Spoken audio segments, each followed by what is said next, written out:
시작하겠습니다. 이 요한계시록은 전체의 흐름을 숲을 보고 그 다음에 그 나무를 보라고 그러잖아요. 그러니까 전체의 그 흐름 속에서 지금 이제 2장을 하고 있기 때문에 그 전체 흐름을 먼저 한번 좀 보겠습니다. 이 요한계시록은 시제로 말씀을 드리면은 과거, 현재, 미래, 4장부터는 미래 시제입니다. 이렇게 구성이 되어 있어요. 왜 이렇게 구성을 말씀드리냐면 계시록 1장 19절에 그렇게 표현되어 있습니다. 네가 본 것 1장 19절까지. 그다음에 지금 있는 일 7교회를 말씀하는 거고요. 그리고 장차 될 일을 기록하라 이렇게 말씀하셨거든요. 그렇기 때문에 지금 있는 일, 이거 7교회를 말씀하는 거고 장차 될 일은 4장부터입니다. 그래서 4장은 어떻게 표현되냐면 이후에 마땅히 될 일을 내게 보이리라 하고 4장에 그렇게 시작합니다. 그러니까 4장부터 미래 시제로 보면 됩니다. 그러니까 미래 시제니까 이건 뭐예요? 재림 시대로 우리가 이렇게 말씀을 합니다. 그리고 이 4장부터 주님이 오시면은 어떤 일이 벌어지느냐? 우리 이런 내용 말씀드렸죠. 많이 7년 대환란이 이루어진다죠. 이게 7년 대환란에 관계된 것이 이 4장부터 18장까지의 말씀입니다. 왜냐하면은 주님이 오시면 이 땅을 어떻게 해야 돼? 먼저 이 하나님이 다스릴 수 있는 나라를 만들어야 되잖아요. 이 땅에. 근데 이 땅은 누가 지금 주관을 하고 있어요? 사탄이 주관하고 있잖아요. 그러니까 사탄을 어떻게 해야 돼요? 사탄을 멸해야 되는 거예요. 여기 사탄을 멸한다 이렇게 나오잖아요. 사탄을 멸해야 되는 거예요. 그걸 어떻게 멸하느냐? 이 7년 대환란 기간에 실제는 70년입니다. 7년 대환란 기간에 7인을 떼시면서 7인을 떼시면서 이 사탄을 정리하고 그리고 19장부터는 이제 하나님의 지상의 천국, 그 다음에 영적 세계의 천국, 그리고 21장, 22장은 하나님 나라의 백성들을 회복시키는, 복귀시키는 하나님의 나라와 하나님의 백성들을 찾아 세우는 그런 내용입니다. 근데 찾아 세운다는 건 이제 구원한다는 거 아니에요? 복귀한다는 거 아니에요? 이게 복귀는 뭐에 따라서 한다는 거예요? 복귀는 원리에 따라서 하신다라는 거예요. 왜?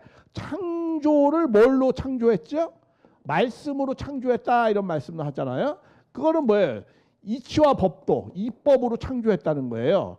로고스. 다시 말하면은 원리적인 창조를 했다라고 말씀하시는 거죠. 이치와 법도. 그러니까 다시 창조한다는 거는 뭐예요? 이게 창조한 것이 다 무너졌어요. 그러니까 다시 창조해야 되죠. 그러니까 어떻게 돼요? 이 복귀한다는 건 재창조한다라는 그런 의미가 되겠죠. 재창조도 당연히 뭘로 해야 돼요? 원리에 따라서, 말씀의 이법에 따라서 해야 되는 거죠. 그래서 복귀는 뭐에 따라 한다?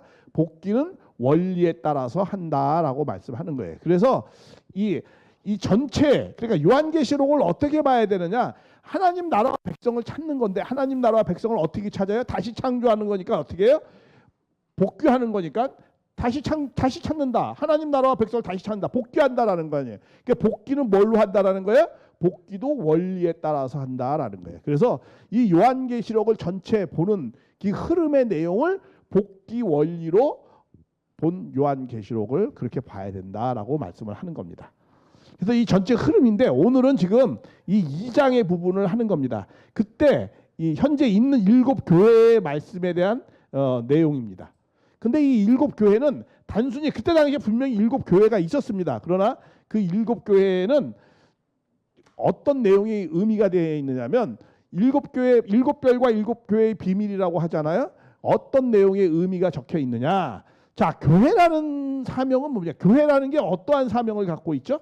교회는 장차 오실 주님을 맞기 위한 겁니다. 교회는 하나님이 승천하시면서 예수님이 승천하시면서 뭐라고 했어요? 이 땅 가운데 하나님의 나라를 복음을 전하라 그랬어요. 뭘 통해서 전하는 거죠? 교회를 통해서 전하는 거예요. 그렇게 잘 전하면은 내가 다시 와서 너희들을 다 더 좋은 곳으로 인도해 줄 것이다. 이렇게 말씀을 하셨어요. 그러니까 교회는 다시 오시는 뭐예요? 주님을 맞기 위한 준비를 하는 거예요. 그러니까 이 7교회는 모든 7이라고 완전 전부 모든 교회는 뭐예요? 그때 당시 일곱 교회 모든 교회 상황을 말씀을 하고 있지만은 그거는 뭐예요? 기독교 2000년 역사에 기독교가 2000년 됐잖아요. 교회 역사가 예수님 성화 이후에 그 기독교 2000년 역사라는 건 뭐냐? 다시 오시는 그러니까 초림 이후에 다시 오시는 주님이 다시 오시는 그런 2000년 기독교 전 역사를 어떻게 해요? 계시한 것이다라는 거예요. 어떤 계시? 장차 다시 오실 주님을 맞이할 준비 기간의 비밀의 내용이 있다라는 거예요. 그 일곱 교회의 내용이. 그래서 그 일곱 교회 한 교회 보니까 정말 2000년 기독교 시대 각 시대를 말씀을 하고 있더라라는 겁니다. 그래서 그것이 다 준비가 되면 일곱 교회가 끝나고 난 다음에 4장에는 뭐라고 나와요? 이후에 내가 마땅히 될 일을 너에게 보여주리라 이렇게 나와요. 그러니까 재림의 시대를 쭉 4장부터는 말씀을 하고 있는 겁니다. 그래서 주님이 오셔서 어떻게 하느냐? 먼저 사탄을 멸한다는 거예요. 그죠? 이 땅에 하나님의 나라를 위해서 사탄을 멸하고 그래서 하나님의 나라와 백성을 찾아 세운다. 이게 이제 요한계시록의 전체의 흐름입니다. 자, 그래서 이 일곱 교회는 정말 하나하나 교회를 보았더니 단순히 그때 일곱 교회는 그때 교회의 상황을 말씀을 드리는 거지만은 그것을 초월해서 그것을 넘어서서 하나의 시대를 말씀하는 것이다라는 거예요. 근데 그 일곱 교회는 지금 어디에 있는 거예요? 이 터키 지방, 소아시아의 터키 지방에 여기 이렇게 있는 겁니다. 지금. 그런 상황에서 우리가 지금 이 버가모 교회를 지금 이제 말씀을 하려고 하는 겁니다.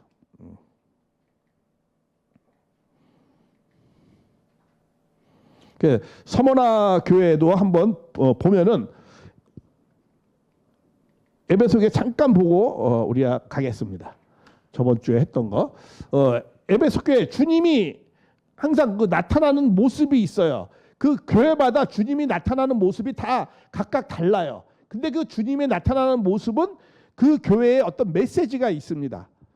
우리도 어떤 뭐 박근혜 대통령이 어떤 옷을 입고 가잖아요. 그러면 어느 나라를 방문한다. 뭐 예를 들어서 중국을 방문한다. 그러면 노란색 옷을 이렇게 입어요. 그건 왜냐하면 중국의 어떤 상징하는 그런 것을 이렇게 또 보여주는 그런 내용들이 있습니다.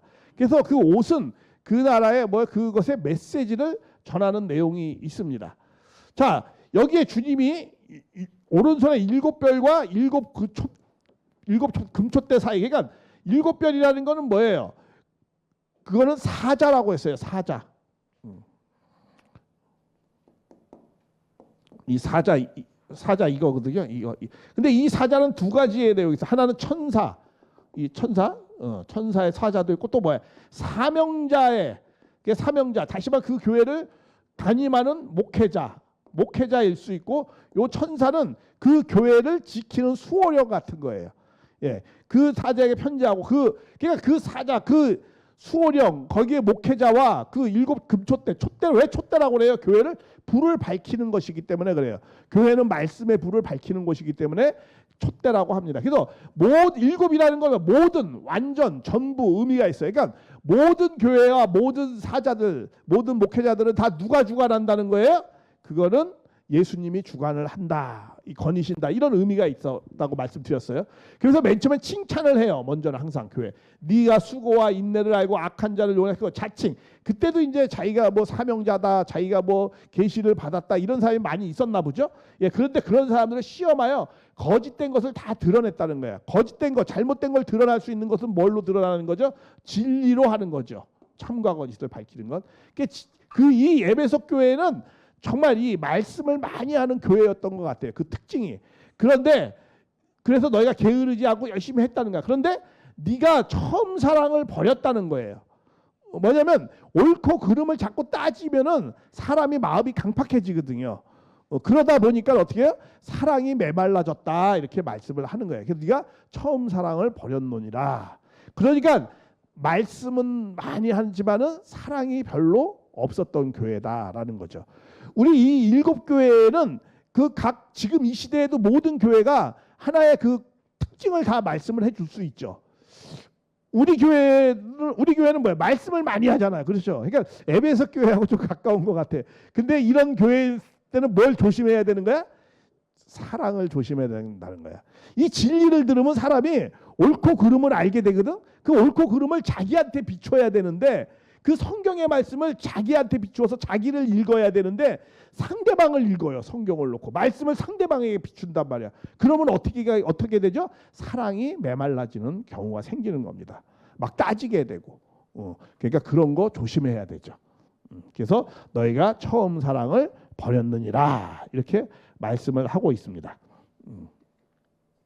그래서 너희가 어디서 떨어졌는지 항상 우리가 뭔가 잘못되면 그 출발점이 어디였는지 항상 출발점, 우리 그런 말 하죠. 뭐가 잘못되면 뭘로 돌아가라?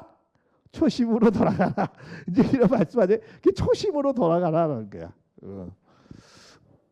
우리도 그러죠. 뭐 잘 되면은 사람이 막 바뀌어지기도 하고 교만해지기도 하고 오만해지기도 하잖아요. 사람은 그런 거잖아요. 항상 잘 될 때 조심해야 되거든요. 잘 나갈 때 조심해야 되는데 이 잘 나갈 때 자기 관리 못하고 이게 상대방에게 함부로 대하고 돈이 들어올 때 함부로 쓰고 들어올 때 잘 관리하고 다 이렇게 해야 되는 거잖아요. 그런 것을 참 조심해야 되는 거죠. 그래서 항상 처음 초심을 한번 잘 봐라라는 거죠. 그래서 저도 그렇죠. 항상 이 목회자를 하고 뭘 해도 내가 처음에 신앙 출발할 때는 어떤 마음으로 했지?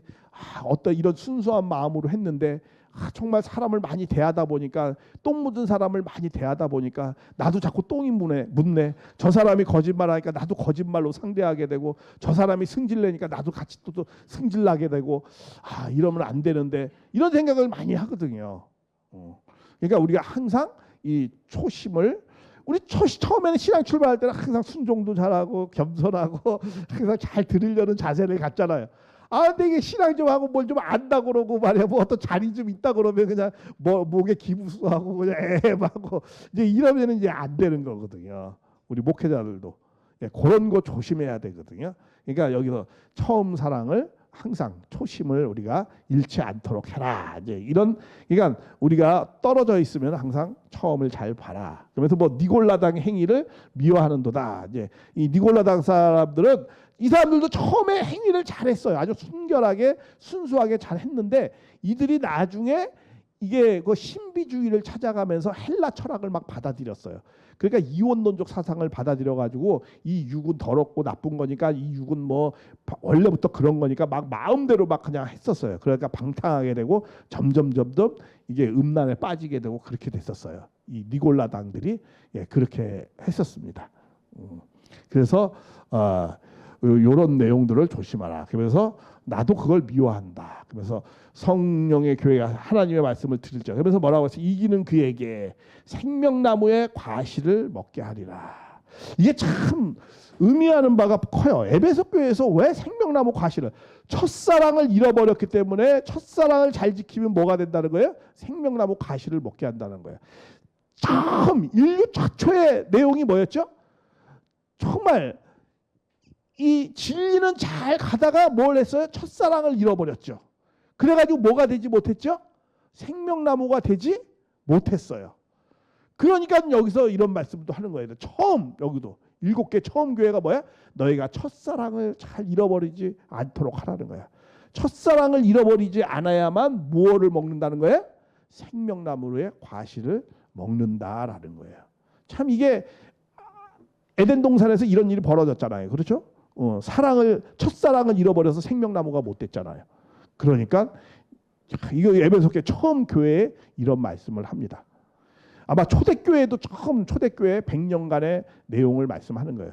그 에덴 동산 처음도 이렇고 지금 이 시대에 우리도 이것을 잘해야 되는 거죠. 그렇죠?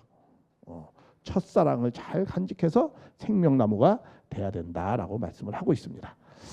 그 다음에 두 번째 교회, 서머나 교회.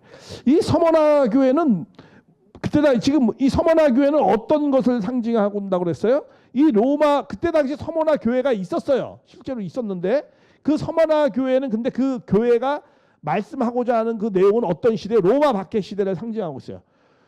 이 서머나 교회 사람들이 제일 많이 순교를 당했어요. 그리고 여기에 교회 감독이 폴리캅이라는 감독도 순교로 죽었어요. 그때 그랬어요. 폴리캅 그 사람한테 유세비우스라는 초대 기독교사를 쓴 사람이 있어요. 거기에 이 폴리캅이라는 서머나 교회 감독의 얘기가 잠깐 언급됩니다. 그 감독한테 말씀을 합니다. 야, 너 황제의 주님을 믿어라. 그러니까 이 주님한테 너희가 한 번만이라도 네가 경배를 해라. 그러면 내가 널 풀어주겠다 그랬어요.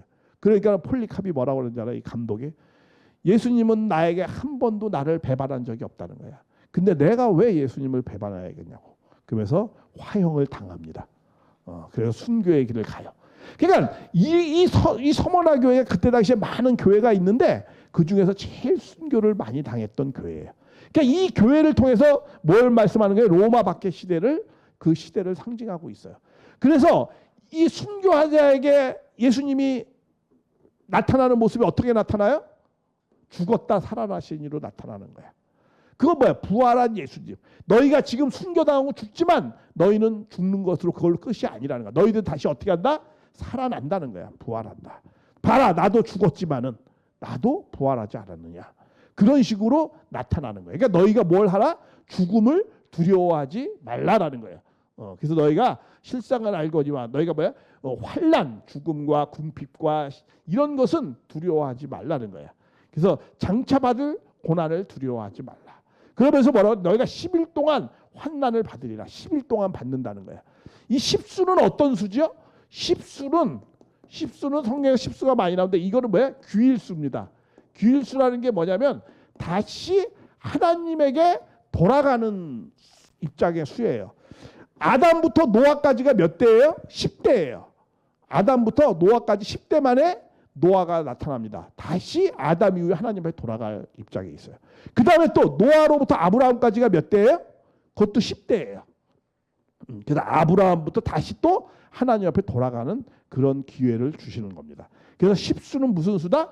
규일수다라고 말씀하는 거예요. 그러니까 10일 환난을 받으면 하나님에게 너희가 돌아갈 수 있다라는 거예요. 정말 이 10일에게 그럼 열흘만 환난 받았겠어요? 그게 아니고 이 10수가 결과적으로 보면 네로 황제로부터 도미클리시안 황제까지 이게 몇 황제예요? 10황제까지였어요. 이게 10황제. 이 10황제 도미클리시안 황제가 끝나니까 이때 콘스탄티누스 대제가 기독교를 공인을 합니다. 그런 내용이 나와요. 그래서 10일 동안 정확히 요 10대 황제만에 10황제가 지나간 다음에 기독교가 공인을 받습니다. 그래서 이 서머나 교회는 뭘 상징한다는 거예요? 앞으로 도래할 로마 박해 시대를 상징하고 있더라라는 겁니다. 그래서 이런 7교회 각 교회에 각 시대를 얘기하는 중요한 비밀이 있더라라는 거예요. 이런 시대를 거쳐서 다시 오시는 재림 주님을 맞는 그런 상황이 되어집니다. 그래서 자, 오늘은 이제 버가모 교회 하는데 버가모 교회 좀 하다가 말았는데 이 버가모 교회는요. 이게 이제 여기 나타나는 모습이 어떠한 모습으로 나타나죠? 이 좌우의 날선검으로 나타나요. 날선검은 뭐예요? 말씀이죠. 말씀. 이 말씀을 좌우를 정확히 분별하라는 거예요. 근데 이 버가모 교회는 어떠한 시대를 상징하냐면은 이 교구장제 시대를 상징해요. 교구장제. 이 교구장제라는 게 뭐냐면 이 교회의 아버지를 교부라고 합니다. 예, 교부 시대예요. 교부 시대. 그러니까 뭐냐면은 이 그 400년이 이제 끝나고 난 다음에는 각 교회 어거스틴이라든가 그 교회의 큰 아버지와 같은 그런 분들이 이제 교회를 주관을 하게 됩니다.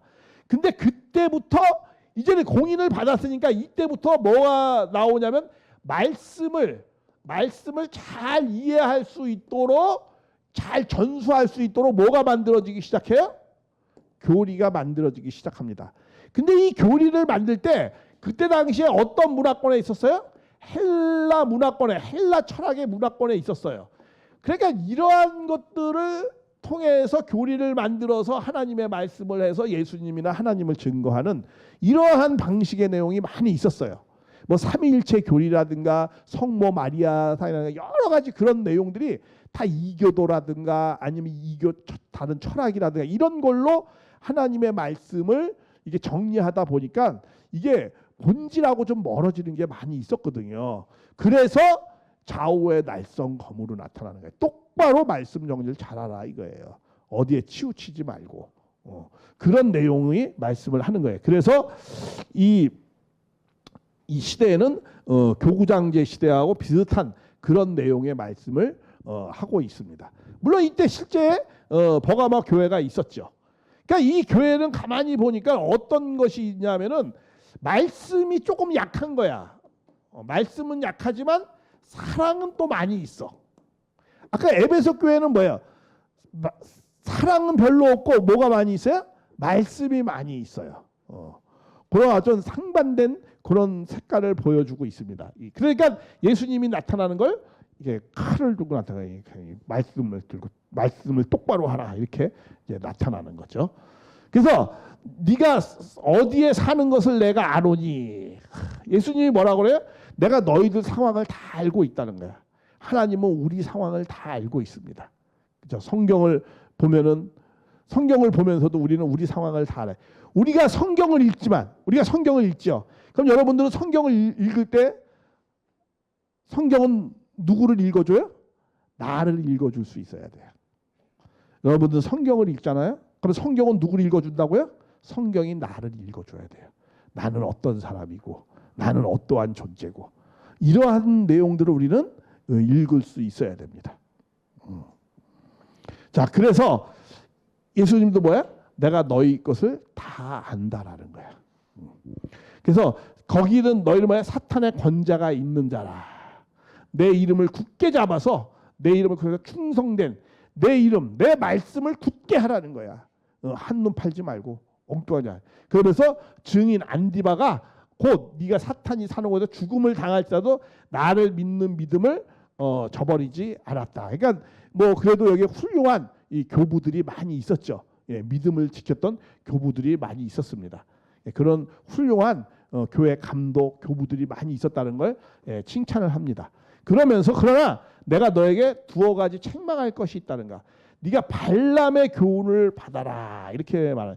이 발람의 교훈이라는 게 뭐냐면 이제 민수기에 나오는 겁니다. 민수기 25장에 그 나오는 내용인데 이 발람은 이제 이스라엘의 제사장 같은 사람이에요. 무당 한마디로 무당이에요. 이스라엘 그때 무당이라고 해서 뭐 좀 나쁜 의미는 아니죠. 예. 그런 영적인 그런 걸 연결해 주는 사람이에요. 그리고 발락이라는 사람이 이건 모압의 왕이에요. 모압의 왕. 예, 모압의 왕인데 이 발람이 이 발락한테 뇌물을 받고 이 무당이라는 사람이 이스라엘 민족을 어떻게 우상제물 먹고 행음하게 만들어 버려요. 그러니까는 우리도 이런 거죠. 교회 사람을 이상한 데로 끌고 가는 거 있잖아요. 뭐 다단계로 끌고 간다든가 뭐 그런 거 교회 사람이 뭘 해준다는 이제 그런 거와 같은 거야. 쉽게 얘기하면. 그러니까는 발람이 이 발락을 갖다가 발락에 쫙 해가 말 들어가지고 그 모압의 왕의 말을 들어가지고 이스라엘 사람도 우상제물 먹고 행음하게 만들어요. 그래서 이 발람이 비참하게 죽습니다. 그러니까 이제 그런 걸 조심하라는 거예요. 그래서 항상 이 일곱 교회에 경고에 두 가지가 큰 게 항상 있습니다. 뭐냐면 우상을 섬기지 말고 행음, 간음하지 말아라. 이 두 가지를 아주 강력하게 제동을 걸고 있습니다. 성경에서는. 왜 이 일곱 교회가 왜 우상과 재물이라는 그런 것에 왜 강력하게 말씀을 하느냐면 그때 당시에 대부분이 다 교회가 뭐를 했어요? 우상을 숨겼거든요. 우상을 섬겼거든요. 우상 숭배를 했거든요. 그 우상 숭배를 하지 않으면은 그들은 살아가기가 힘들었어요. 왜냐하면 각 그 신전을 갖다가 엄청나게 도시마다 다 만들어 놓거든요. 그러면 그 경제 활동이 다 그 신전을 중심으로 모든 게 벌어지는 거예요. 뭐 그 신전을 세우면은 그걸 뭐 건축하게 되고 또 거기에 대해 무슨 뭐 예물 같은 거 넣으면 뭐 이런 거 하게 되고 또 거기에 또 사제들이 그다음 이제 그렇게 한 다음에 그 다음에는 뭐냐면 그 사제들이 거기 주변에 항상 있어요. 그 사제들이 여자도 있고 특히 여자가 많아요.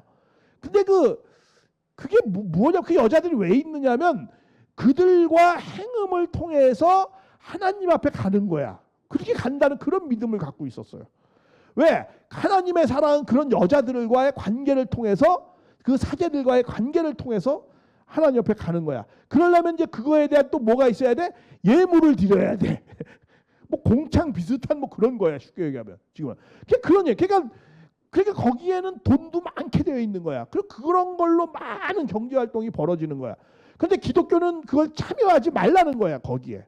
그러니까 우상에도 참여하지 말고 그런 거 참여하지 않아. 그러면 어떻게 생활이 궁핍하게 되는 거예요. 경제적으로 어렵게 되는 거죠. 아, 우리 기독교인이 여러 장사하지만 너희는 술집 같은 건 하지 말어. 뭐 이런 거잖아요. 그렇죠? 그러니까 그런 거를 안 하면은 굉장히 궁핍하게 되는 거죠. 그래도 그런 거하고 절대 타협하지 말라는 거야. 그리고 황제에 가서 우상 숭배하지 말고 뭐 그런 거야. 그러니까 이 우상 숭배와 이 행음과의 굉장한 싸움이었어요, 사실. 그걸 거부한다는 게 참 쉽지 않은 일이었어요, 신앙을 하면서. 우리 이 시대는 뭐하고 싸움이죠? 우리도 우상이 있죠. 우리 우상은 뭐죠? 이 시대의 우상은 맘몬신. 맘몬신이라는 게 뭐냐면 시리아의 그 재물의 신이라고 그래요. 시리아의 그 재물의 신, 맘모나라고 그래요. 맘모나. 시리아의 재물의 신을 섬기잖아. 왜? 우리는 지금 무슨 체제 속에 있죠? 자본주의 체제 속에 있어요. 그러니까 우리는 그 돈이 모든 걸 다 해결해 준다는 거야. 뭔가 우상 숭배는 뭔가 왜 숭배를 합니까? 뭔가 우리에게 좋은 거를 준다는 거야. 뭔가 우리의 인생을 해결해 준다는 거야. 하나님 것이 아니고 하나님 것보다 더 그것을 좋아하는 거. 그 무엇이 다른 것이 우리를 해결해 준다는 거야. 우리 돈이 돈이면 다 해결돼. 돈 없으면 뭐 학력이고 뭐고 신앙이고 돈 없으면 아무것도 못해. 이렇게 얘기하잖아요. 그렇죠? 돈이 다 해결하는 거야, 이 시대에는. 이게 뭘 섬기는 거죠? 이게 우상이야. 이게 맘몬신, 돈을 섬기는 거예요. 그러나 예수님은 뭐라고 그랬어요? 하나님과 재물은 같이 섬기기가 어렵다. 이렇게 말씀을 했잖아요. 재물을 가까이 하지 말라고. 우리 일요일 날 예배 우리 식구들도 참 어려울 때 못 나온 경우도 많아요. 왜? 그거 보면 그때 하필이면 또 야근해야 됩니다. 그때 또 뭐 중요한 만남이 있습니다. 비즈니스 미팅이 있는데 이거 가야 됩니다. 뭐 이런 이유가 많이 생겨. 그렇죠? 그러면서 교회를 못 가는 거야. 그 알바 해야 되는데 그거 빠지면은 또 뭐 이렇고 이런 내용들. 그 경제 활동 때문에 교회 가기가 어려운. 그리고 또 6일 동안 열심히 또 일한다. 5일 동안 열심히 일한다. 일요일은 좀 쉬자. 뭐 그런 것도 다 경제 활동이 중심이 되는 거죠. 그러니까 이런 것이 우상을 섬기는 겁니다. 그래서 우상은 골로새서 3장 15절에도 탐심이 우상이라는 말이 있어요. 탐심, 탐진진, 뭐 불교에서 탐심을 조심하라. 탐심이 우상이라는 말까지 해요. 골로새서 3장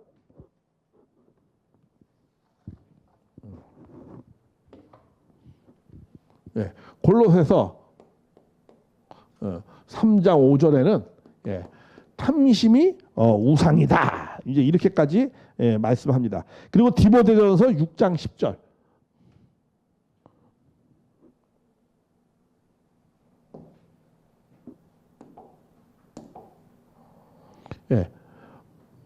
디모데전서 6장 10절.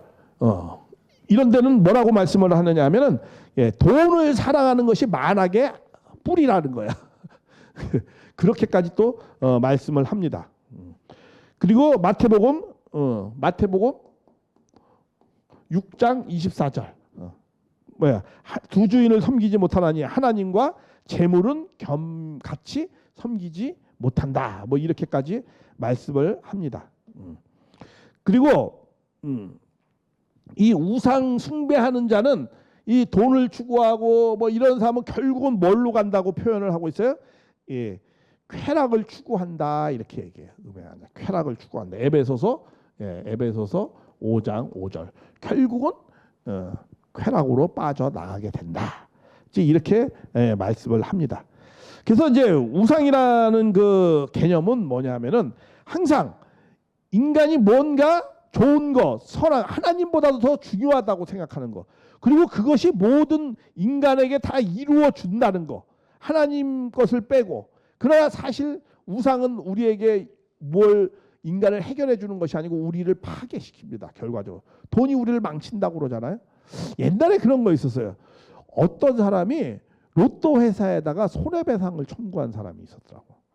그 왜 손해배상을 청구하면 자기가 로또에 1등이 당첨됐는데 그 돈 때문에 자기가 인생이 파괴됐다는 거야. 그래서 그 로또 회사에게 손해배상을 청구한 그런 것이 있어요. 로또 당첨된 사람의 행복보다 결과가 불행이 된 사람이 훨씬 더 많습니다. 돈벼락 맞은 사람이.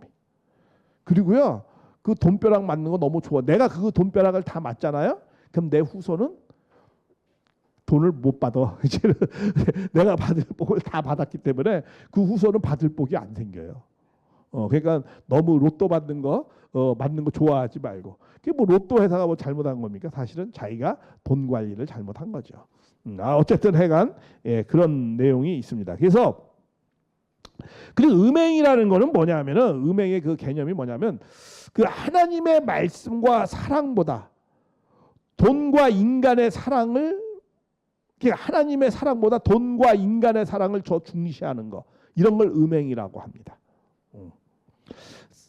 아담 해와도 간음을 했다고 그러잖아요. 그렇죠? 누구의 사랑을 먼저, 하나님의 사랑보다, 그렇죠? 하나님의 말씀보다 인간의 사랑을 더 추구했잖아요. 그렇죠? 그러니까 그게 음행이 된 거예요. 간음이 된 거예요.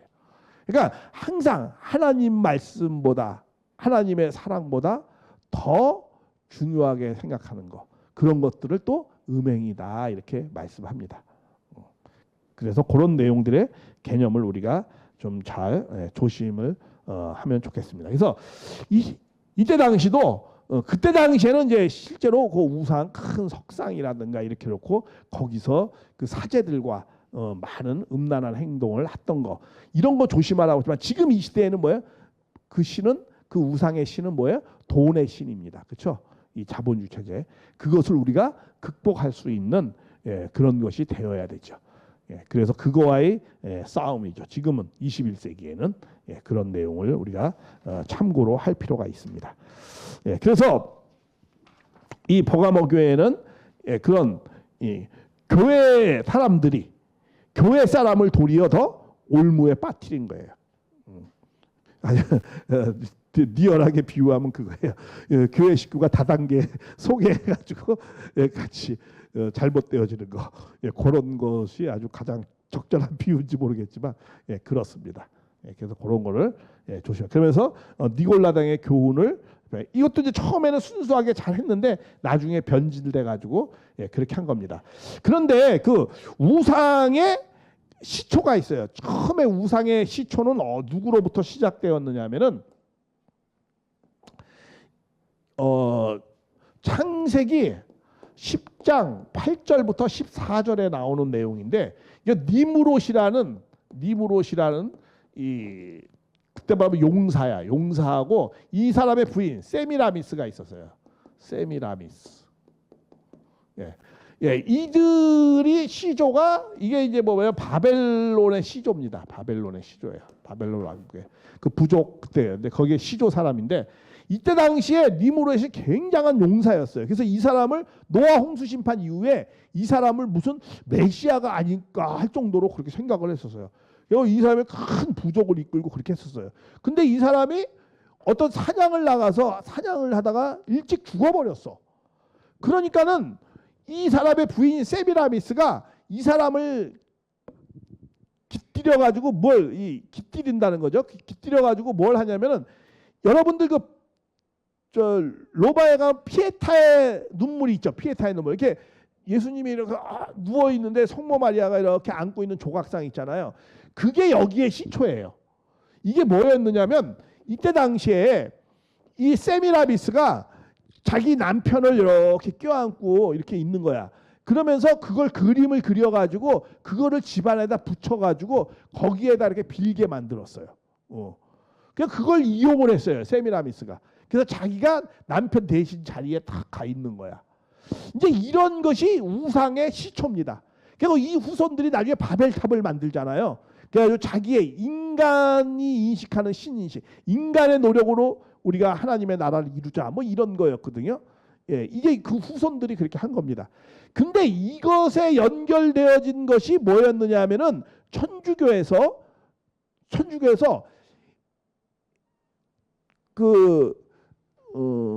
AD 6세기에 다마스커스라는 사람이 있어요. 다마스커스라는 감독이 무엇을 했냐면, 그때 우리 예수님은 남자잖아요. 부성적인 사랑이냐. 근데 이들은 모성적인 사랑도 받고 싶어. 근데 모성적인 사랑에 뭐가 좀 상징이 좀 있어야 되는데 그것을 누구로 만든 거야? 그게 성모 마리아를 만든 거예요, 상을. 그때 BC 6세기서부터 성모 마리아 상이 등장을 하게 됩니다. AD. 그게 이제 어떻게 보면 그것도 우상과 같은 거죠. 그렇죠?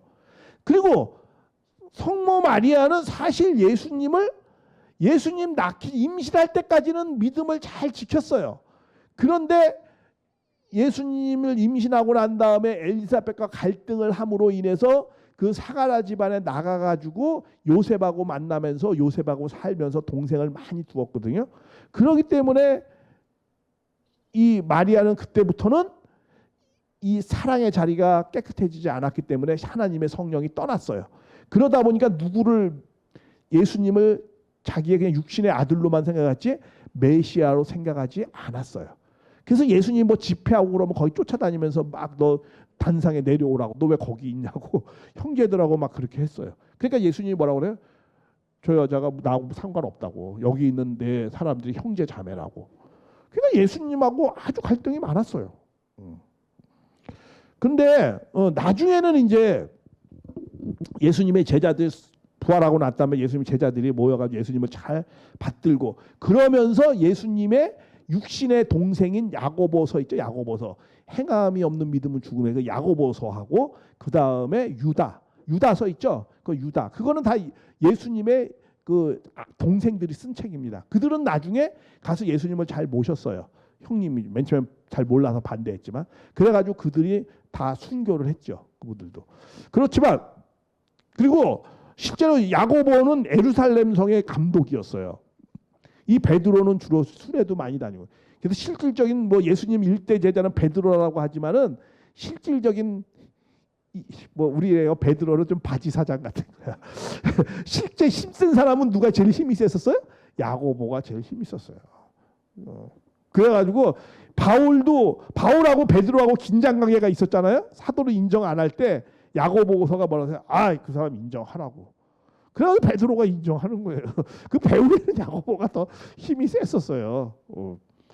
그래가지고 이 야고보는 예루살렘 감독이었거든요.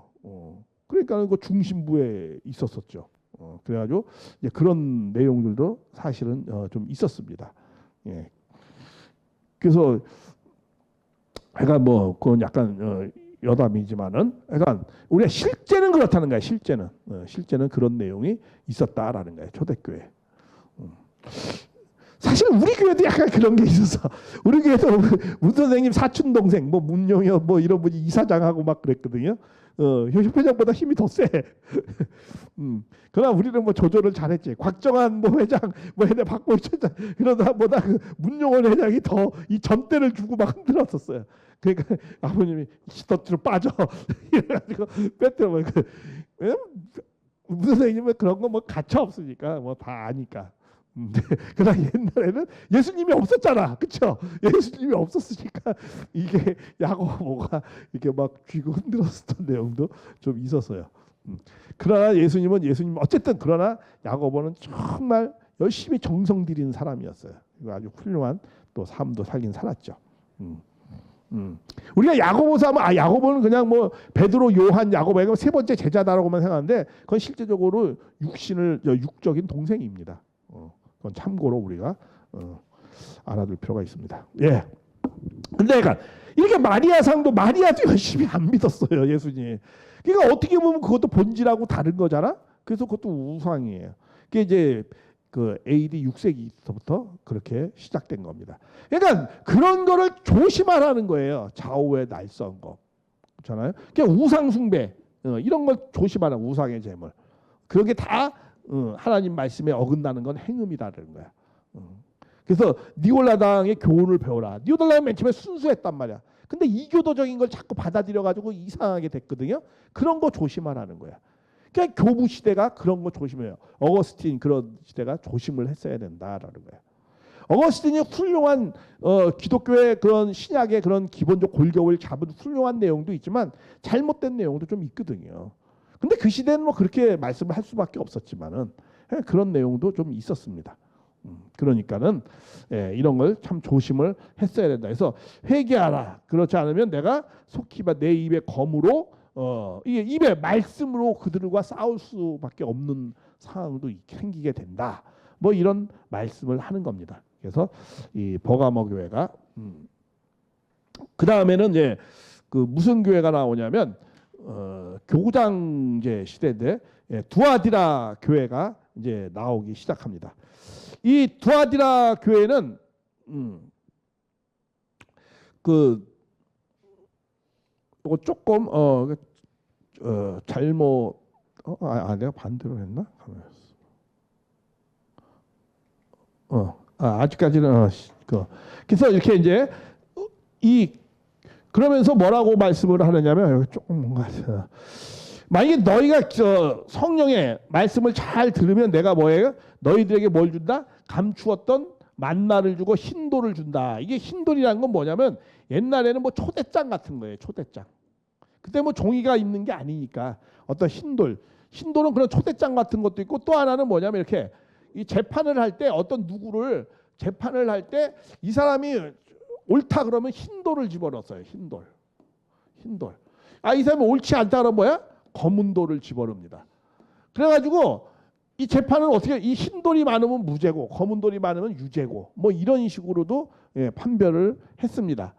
그리고 또 어떤 초대장을 할 때 이런 흰돌을 사용해서 또 이렇게 하는 경우도 있었고 그렇게 해서 내 새 이름을 기록하니 받는 자밖에는 그 이름을 알 자가 없더라. 받는 자밖에는 알 자가 없다.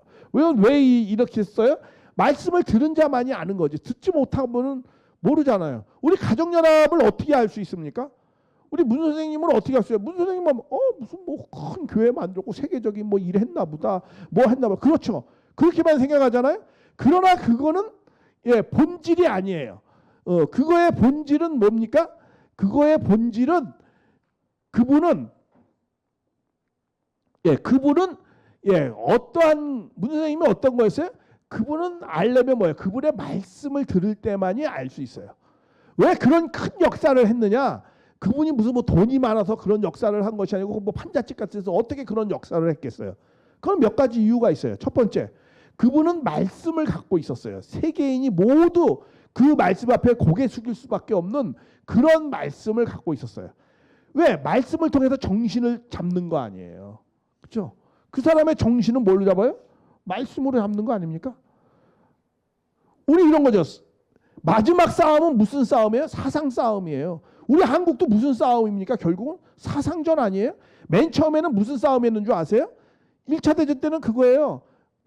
재물 싸움, 뺏기 싸움, 뭐 기름 뺏기 싸움, 뭐 이런 거잖아요. 근데 기름을 자꾸 뺏으려다 보니까 그걸 뺏는 것보다 땅을 뺏으면 그거 당연히 자동적으로 뺏어오겠다. 그 다음에는 2차 대전은 뭐였어요? 땅 뺏기 싸움이었죠. 저 땅을 뺏으면 저기 있는 땅에 있는 건 다 내 거니까. 그 다음에 3차 대전은 무슨 싸움이에요? 이제 지금은 공산주의가 나왔어요. 공산주의는 무슨 싸움을 하는 거죠? 사상. 머리를 빼면 다 내 거 되는 거지 뭐. 그 마지막 싸움은 사상전 싸움이 되는 거예요. 지금 한국에 무슨 싸움이죠? 사상전 싸움이에요. 근데 좌파는 사상이 확실하게 있죠. 우파는 사상이 있어요, 없어요? 없어요. 그냥 뭐 기독교 뭔가 저거는 아니다 이런 것이지 대안을 제시 못해요. 그 대안은 누가 갖고 있어요? 우리 가정연합이 갖고 있는 거예요. 그래서 옛날에 승공 강의는 다 누가 했어요? 우리 가정연합 식구들이 했어요. 예비군 교육 훈련하는 거 다 우리가 한 거예요. 왜? 그 사상을 막아야 되니까. 그 사상을 지배하는 것이 세계를 지배하는 거예요. 그러니까 이 말씀은 결국은 뭐예요? 세상을 다 지배할 겁니다. 이 말씀이. 지금은 뭐 우리가 비주류지만은 우리 여러분 한번 생각해 보세요. 미국을 쥐고 흔드는 게 누구죠? 유대인들입니다. 뭐 보석, 뭐 언론, 뭐 기름은 중동에서 하지만 그걸 매매하는 건 다 이스라엘들이 다 해요. 그렇죠? 유통하는 건 다 이스라엘들이 하죠. 뭐 대기업 세계적인 뭐 빌 게이츠 뭐 영화 스피벌드 다 누구예요? 유대인이에요. 미국을 쥐고 흔드는 건 유대인이 쥐고 흔들어요. 그러면은 미국이 세계를 흔들잖아요. 그러니까 누가 그 배후에는 흔드는 거야? 유대인들이 흔드는 거예요. 왜 그렇게 됐는 줄 아세요? 아브라함의 조상을 잘 둬가지고 축복을 해줬어요. 하나님이 한 번 축복한 것은 없어지는 게 아니에요. 영원한 거잖아요. 그러니까 아무리 그들이 고난을 받다 할지라도 축복받는 것도 받는 거야. 그래서 후손들이 그렇게 받은 거예요. 자, 이제는 그 영적 축복입니다. 그들은 온전한 축복이 아니라 우리 이제 참부모님으로 말미암아서 우리가 이제 축복을 했어요. 그래서 우리 2세들이 이제 세상에 나오기 시작했어요. 진짜 축복받은 사람들이 이제 나오기 시작한 거야. 지금 우리가 비주류야. 별로 힘도 없어. 우리 가정들로 탕감시대 겪다 보니까 가정들도 힘들고 막 이러고 애들 교육도 제대로 못 시켰어. 그러나 결국은 가면 갈수록 2세들이 우리는 그래요. 4대 5대 가면 다 천재들이 나올 거라고 생각하는 거야. 그래서 그 천재들이 각 나라에 다 태어나는 거야. 그리고 남미 뭐 해가지고 그 사람들이 이제 다 대통령 나오에 다 쥐고 흔들 거라고 우리는 믿고 있어요. 사실은. 그래서 200~300년 안에 우리 가정연합 멤버가 안 되려면 지구를 떠나야 돼. 떠나서 살 정도로 아마 그렇게 되는 시대가 올 거야. 근데 그러면 언어는 뭘로 통일된다? 한국어로 통일되는 거야. 왜? 지금도 우리 2세, 3세들은 다 뭘 해요? 아침에 일어나면 뭘 봐요? 경전을 봐. 어떤 경전? 우리 지금 배우는 거. 이런 경전을 보면서 아침 일을 시작하고 저녁에 경전 보고 참부모님한테 경배하고 자. 뭐 깜둥이든 뭐 흰둥이든 뭐 남미 아역 전부 다 그렇게 해요. 이 가정연합된 사람. 왜? 우리 말씀이 정신을 다 잡았어요. 세계화가 됐어요. 그렇기 때문에 모든 민족과 종교를 초월해서 이거는 뭐 유대 민족 호레들끼리 하다 그냥 이제 사라지는 거야. 그거는 이렇게 되어버리고 말았어요. 앞으로 그렇게 될 수밖에 없어요. 왜? 마지막 전쟁은 정신을 잡는 나라가 이 세계를 움직이는 거예요.